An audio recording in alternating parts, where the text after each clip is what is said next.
আসসালামু আলাইকুম সম্মানিত চাষি ভাইয়া বন্ধুরা, যে যেখান থেকে আমার এই ভিডিও দেখছেন সকলকে জানাচ্ছি প্রাণঢাল অভিনন্দন। আজকে এই ভিডিওর মেন হলো যে বর্তমানকালের হাইব্রিড মনসিক্স তেলাপিয়া মাছের পোনা আমরা কেমন পুকুরে চাষ উপযোগী করতে পারি। আর বিশেষ করে একটা কথা হলো যে মাছগুলো আমরা কেমনে হোম ডেলিভারি দিই সমগ্র বাংলাদেশে।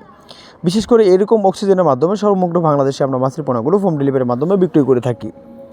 তো বর্তমানে হাইব্রিড মনসিক্স তেলাপিয়া মাছের পোনা চাষিদের কাছে ব্যাপকভাবে লাভের সংখ্যা রয়েছে। যদি কোনো চাষি এই মাছের পোনাগুলো যে অরিজিনাল হাইব্রিড মনসিক্স তেলাপিয়া মাছের পোনা চিনে থাকে, সেই ক্ষেত্রে এই মাছের পোনাগুলো যা 5 থেকে 6 মাসে মাছের ওজন বৃদ্ধি পাবে 600 থেকে 700 গ্রাম প্লাস 800 গ্রাম ওজন মানে বিক্রি করতে পারবে বর্তমানের কালে হাইব্রিড মনসিক্স তেলাপিয়া মাছের পোনা।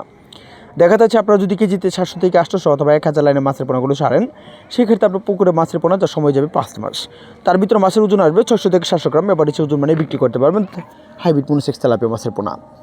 আর বর্তমানে এমন নাম আমরা ব্যাপকভাবে শোনা যাচ্ছে যে হাইব্রিড মনসিক্স তেলাপিয়া মাছের পোনাকে বর্তমানে টাইগার নামে মনসিক্স তেলাপিয়া মাছের পোনা বলে থাকে, বা মালয়েশিয়ান সিপি এরকম বিভিন্ন ধরনের নামে বলে থাকে। আপনাদের উদ্দেশ্য করে একটা কথা বলা, যদি অরিজিনাল হাইব্রিড মনসিক্স তেলাপিয়া মাছের পোনা হয়, সেই ক্ষেত্রে 8 দিন পরিমাণে যদি ফর্ম ট্রেনিং কমপ্লিট করা হয়, এই মাছের পোনাগুলো অবশ্যই আপনাদের পুকুরে চাষে রেজাল্ট হবে। কিন্তু বুঝতে হবে মাছগুলো নেওয়ার আগে অবশ্যই আপনারা ব্রিডিং করে মাছের পোনাগুলো নেবেন। ব্রিডিং করা মানে হলো যে যখন তো মাছের থেকে মাছগুলো কাটাই করা হবে বা নার্সিং করা হবে, সেই ক্ষেত্রে মাথা থেকে মাছের পোনাগুলো বাছাই করলে ওই মাছের পোনার রেজাল্ট আসে ভালো। তো এগুলো আপনাদের বুঝতে হবে। আর তৃতীয় কথা হলো যে হাইব্রিড মনসিক্স তেলাপিয়া মাছের পোনা চিনা যায় যদি আপনারা মাছের গায়ের রং দেখলে চিনতে পারেন, অথবা মাছের কান্তা অথবা ল্যাস এগুলো দেখলে চিনতে পারবেন বাদামি কালার থাকবে অরিজিনাল হাইব্রিড মনসিক্স তেলাপিয়া মাছের পোনা।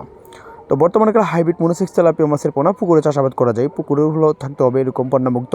দ্বিতীয় কথা হলো পুকুরে যেন 4 থেকে 5 ঘন্টা রোদে আবহাওয়া পড়তে পারে এমন একটা পুকুর নির্বাচন করতে হবে হাইব্রিড মনসিক্স তেলাপিয়া মাছের পোনার জন্য। হাইব্রিড মনসিক্স তেলাপিয়া মাছের পোনা প্রতি শতাংশে চাষ করা যায় এককভাবে, যা 200 থেকে 250 পিস। তো মাছের পোনা সকল ধরনের তথ্য পরামর্শ জেনে নিতে পারেন। ধন্যবাদ। আসসালামু আলাইকুম।